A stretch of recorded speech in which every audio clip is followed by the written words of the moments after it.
You ever smelled something so bad it crawled inside your nose and stayed there? No, I'm not talking about your uncle's rotten fridge, or that one time you forgot leftovers under your car seat. I'm talking about something worse. The kind of stink that sticks to your skin, that clings to your throat, the kind that makes your stomach churn before you even know why. That's what Dan smelled the second he cracked open that door. And let me tell you, he wishes to hell he never did. The wind screamed through the trees, rattling branches against the log walls of the cabin like skeletal fingers trying to claw their way inside. The sky had split open hours ago, rain hammering down in thick sheets, swallowing the road leading up to Dan's place. The nearest town, 15 miles away. The nearest neighbor, dead for 6 years. Dan had chosen this solitude. After 20 years in the military, after the things he'd seen, it was better this way. No people meant no questions. No questions meant no lies. But tonight was different. Tonight there was something outside. Dan sat in his worn-out recliner, a half-empty bottle of whiskey on the table. The fire crackled in the stone hearth, but the warmth didn't touch the cold crawling under his skin.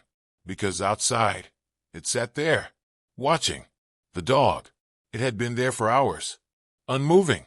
Just a dark, wet mass pressed against his window, its breath fogging up the glass.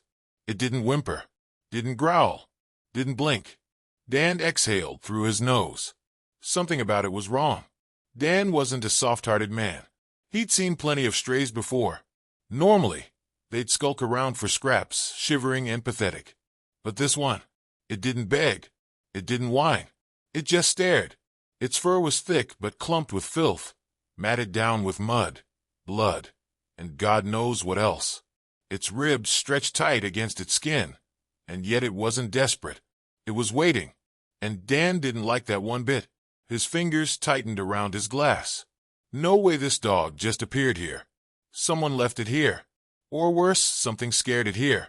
Dan swallowed, glancing at the rifle leaning against the wall. His gut twisted. That's when he heard it. Scratch, scratch, scratch. The sound made Dan's scalp tighten. Not the dog. It was too far from the door. Slowly, he turned his head. The doorknob twitched. A gust of wind. Maybe. His heart thudded against his ribs. His instincts, honed through years of war, screamed at him. Do not open that door. But Dan wasn't the type to cower from shadows. With a grunt, he pushed himself up, grabbing the rifle. The dog was still staring. Its ears had flattened, muscles locked tight. Dan hesitated. The air suddenly felt heavier.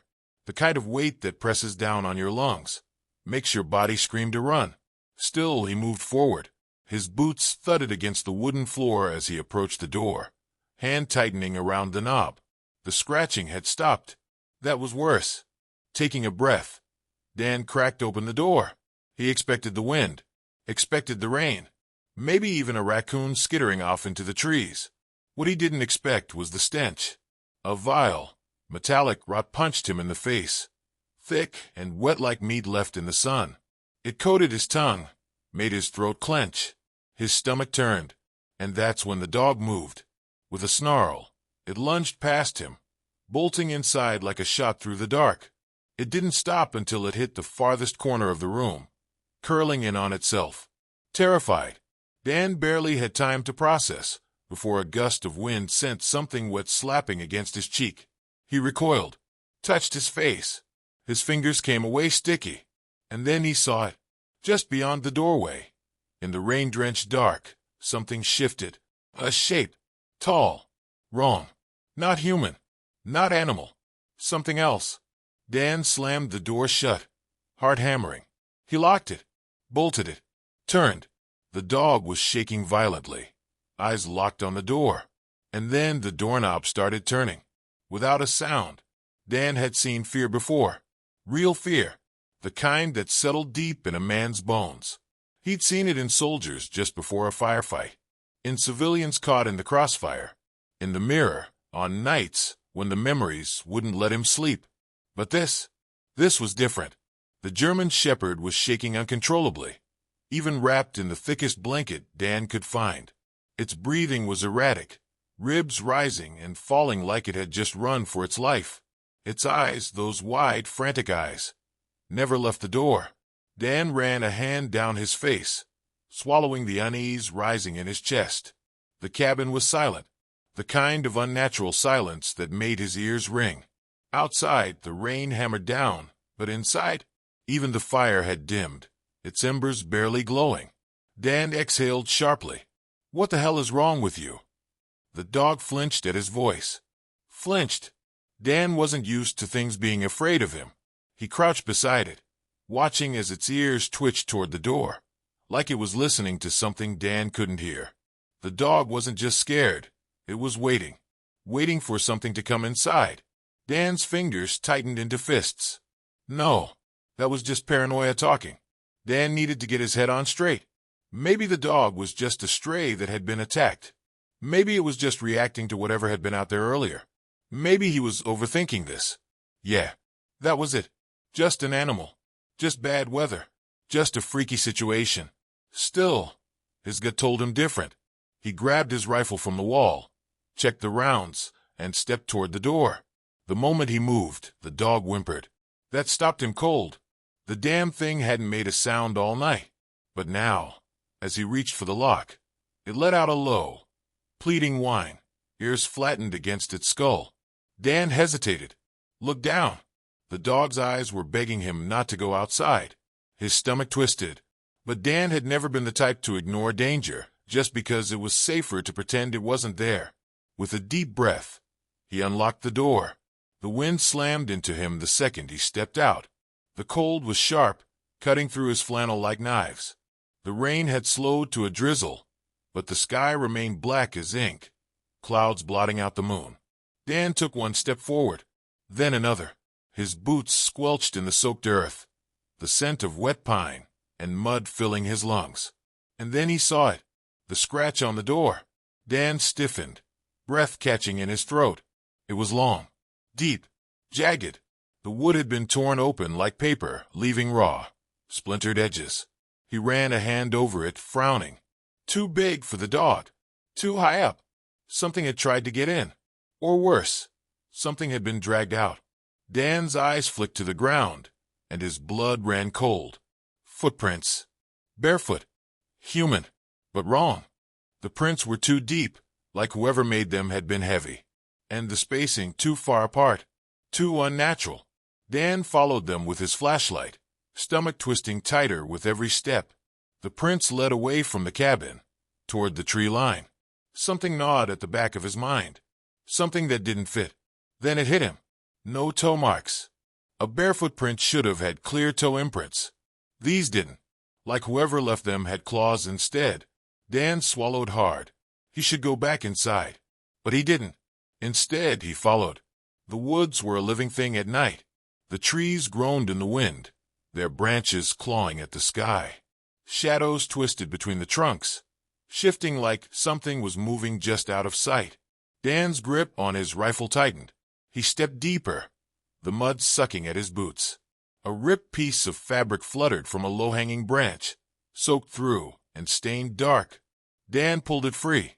A sleeve. He took a breath, scanned the ground, and found a boot. Just one. Torn at the heel, half buried in the mud. Dan crouched, running his fingers over the edge. Still warm. Someone had lost it recently. His heart slammed against his ribs. Then, his flashlight flickered over something metallic. A cell phone. Shattered, but still on. Dan hesitated before picking it up. The screen was cracked, but still glowing faintly. A text message was typed out. Unsent. Dan's stomach coiled as he read it. It's following me. If you find this, don't. The message cut off. Dan felt his pulse hammering in his throat.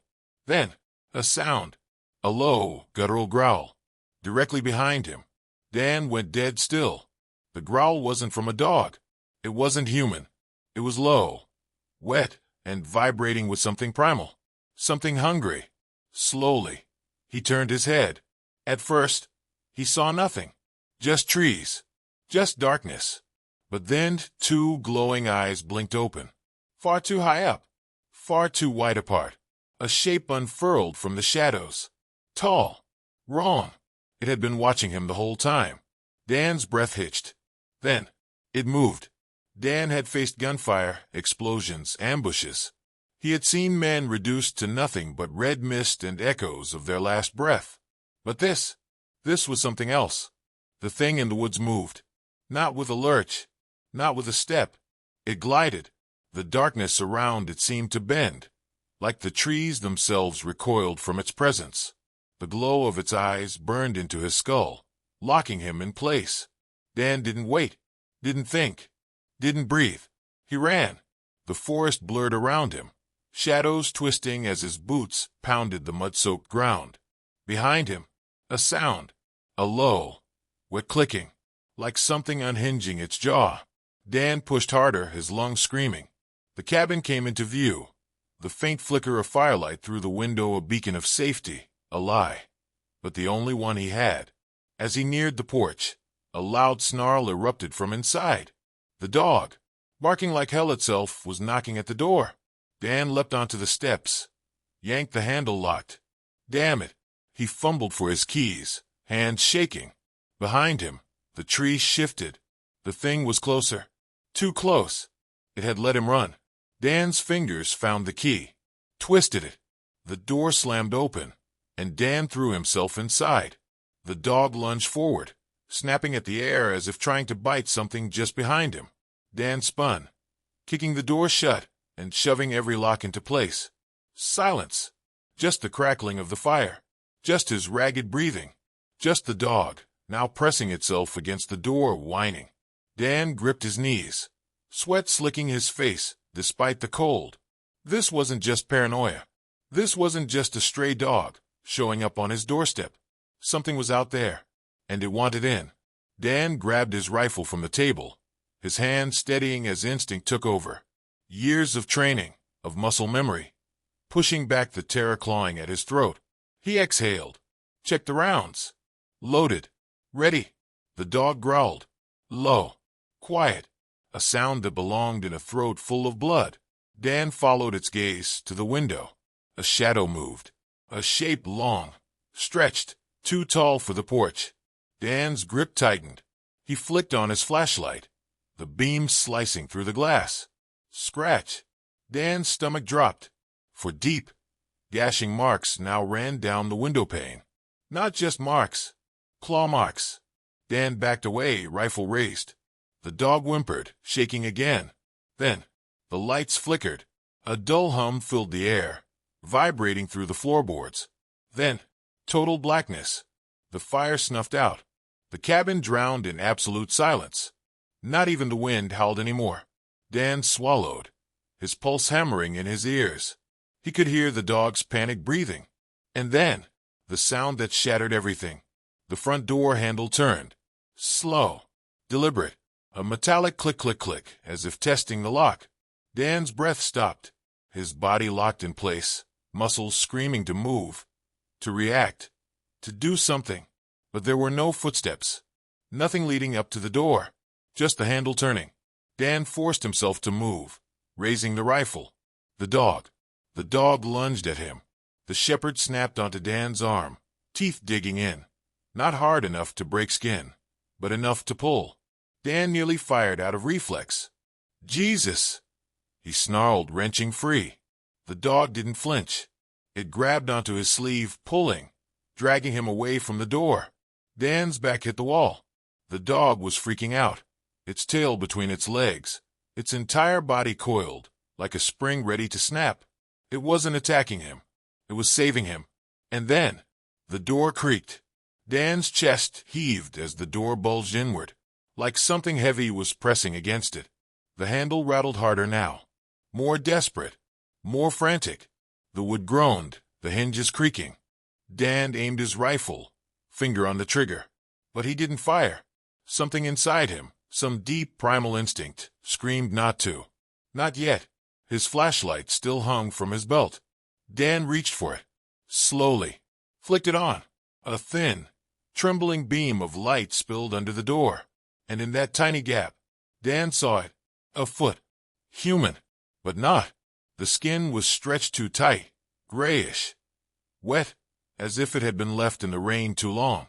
The nails, black, jagged, digging into the floor. The leg twitched, shuddered, like it didn't quite know how to move. Dan felt his throat go dry. And then, the breathing, low, deep, behind the door.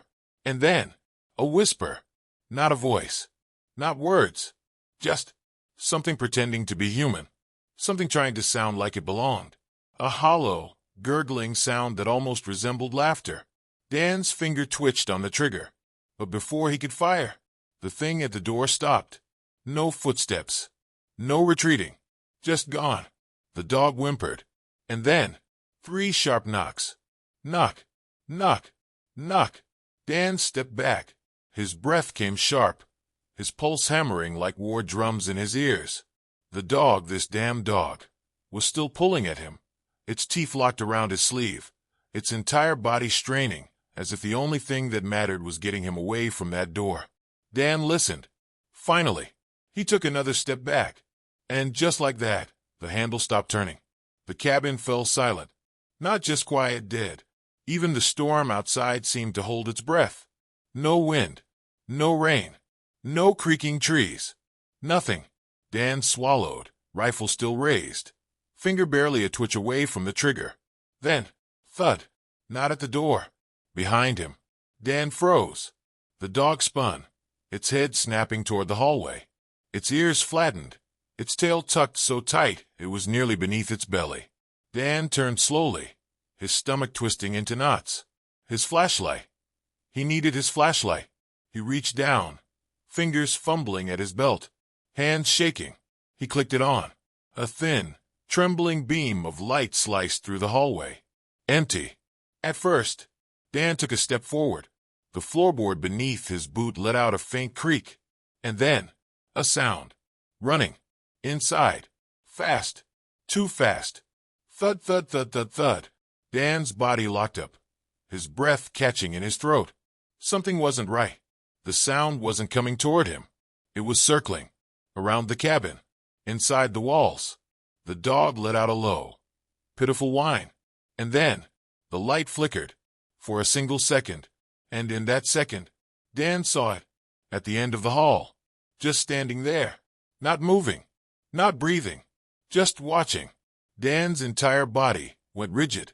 The flashlight shook in his grip. The beam of light barely steady as it illuminated the gaunt, impossibly tall figure. It was human-shaped, but only in the sense that a scarecrow resembled a man. Its limbs were too long. Its skin hung in loose, wet folds. And its head. Dan's stomach flipped. Its head tilted.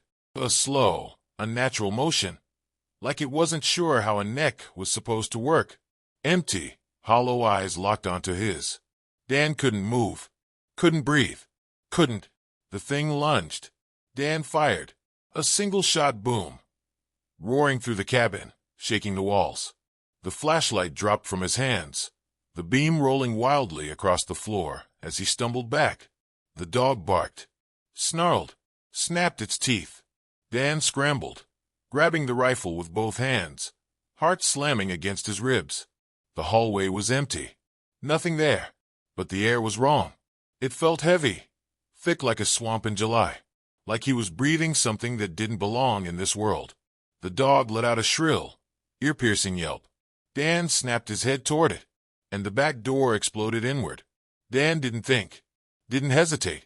He just ran. The dog bolted past him, paws skidding across the floor as it shot toward the treeline. Dan followed, his boots slamming against the mud as he threw himself into the storm. The wind shrieked, rain slashing at his face. Behind him, the cabin door burst open. Dan didn't look back, didn't need to, because the sound that followed him, that twisted, choking gurgle, half animal, half something else, was wrong. So violently, unnaturally wrong. The dog yelped, skidding to a stop, doubling back toward him. Dan's legs burned, his breath coming in ragged gasps. He could feel it, that thing, gaining on him, getting closer. His truck. He just had to make it to his damn truck. Dan pushed harder, forcing his legs to move faster, every step a battle against the mud sucking at his boots. The dog was already there, jumping against the door, barking wildly. Dan fumbled for his keys, hands shaking, chest heaving. Behind him, the trees bent backward, like something huge was moving through them. Crack, snap, thud. Dan's fingers found the key. He shoved it in the lock. The truck door flew open. The dog leapt inside. Dan threw himself in after, yanking the door shut just as something slammed into the side of the truck. The entire vehicle shook. Dan jammed the key into the ignition, turned it. The engine sputtered, died. No, no, no, no, no. He tried again. The engine roared to life. Dan slammed the gas. The tires spun in the mud, screeched. And then they were moving. Dan's breath came in sharp gasps. His arms ached from gripping the wheel too tight. The dog was curled up on the passenger seat, still shaking. Dan swallowed hard, sweat cooling against his skin. His hands were still trembling. His entire body was screaming at him to keep driving. Keep moving. Don't stop. Don't think.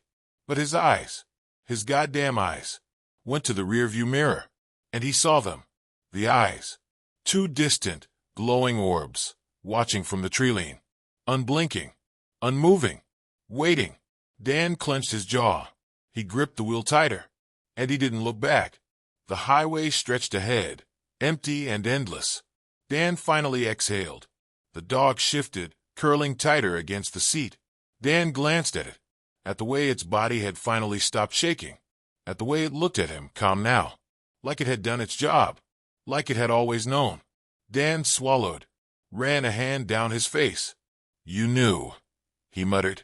The dog didn't move, didn't bark, didn't even lift its head, just let out a slow, exhausted sigh. Dan turned his eyes back to the road and kept driving, not looking back, not ever looking back.